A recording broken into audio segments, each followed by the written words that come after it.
মুসলমানদের জন্য পবিত্র শহর মক্কা ও মদিনা, কিন্তু এই শহরে অনিয়ম হয় মাঝে মধ্যে। সেই অনিয়মের অভিযোগে মক্কা ও মদিনায় ৩৩০টি হোটেল ও অ্যাপার্টমেন্ট বন্ধ করে দিয়েছে সৌদি সরকার। সম্প্রতি গালফ নিউজের এক প্রতিবেদনে বলা হয়, মুসলমানদের অন্যতম গন্তব্য হিসেবে পরিচিত মক্কা ও মদিনা, সেখানে আইন লঙ্ঘন ও সেবার মান কমে যাওয়ার অভিযোগে এসব প্রতিষ্ঠান বন্ধ করে দেওয়া হয়েছে। সৌদি আরবের পর্যটন বিষয়ক মন্ত্রণালয় জানিয়েছে, এসব প্রতিষ্ঠান বন্ধ করার আগে দুই শহরেই তদন্তকারী দল পরিদর্শন করেছে। তারা মক্কা নগরীতে অন্তত ২,০০০-এর বেশি আইন লঙ্ঘনের প্রমাণ পেয়েছেন।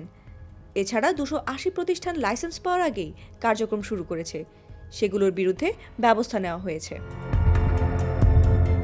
অন্যদিকে মদিনায় ১২০০-র বেশি আইন লঙ্ঘনের ঘটনা ঘটেছে। এছাড়া লাইসেন্স সংক্রান্ত জটিলতার কারণে ৫০টি পর্যটন সুবিধা সংক্রান্ত প্রতিষ্ঠানকে বন্ধ করে দেওয়া হয়েছে। ২০৩০ সালের মধ্যে বছরে ১০ কোটি পর্যটক টানার লক্ষ্যমাত্রা নিয়েছে সৌদি আরব। এছাড়া প্রতি বছর বিশ্বের নানা প্রান্ত থেকে লাখ লাখ মুসল্লি পবিত্র হজ পালন করতে সৌদি আরবে যান। হজের মৌসুমে দেশটির আর্থিক খাতের বড় একটি অংশ আসে হাজিদের কাছ থেকে। এছাড়া বছরব্যাপী ওমরা যাত্রীদের কাছ থেকে পাওয়া রাজস্ব দেশটির অর্থনীতির অন্যতম বড় খাত। ফাতিমা সুলতানা, প্রবাস খবর।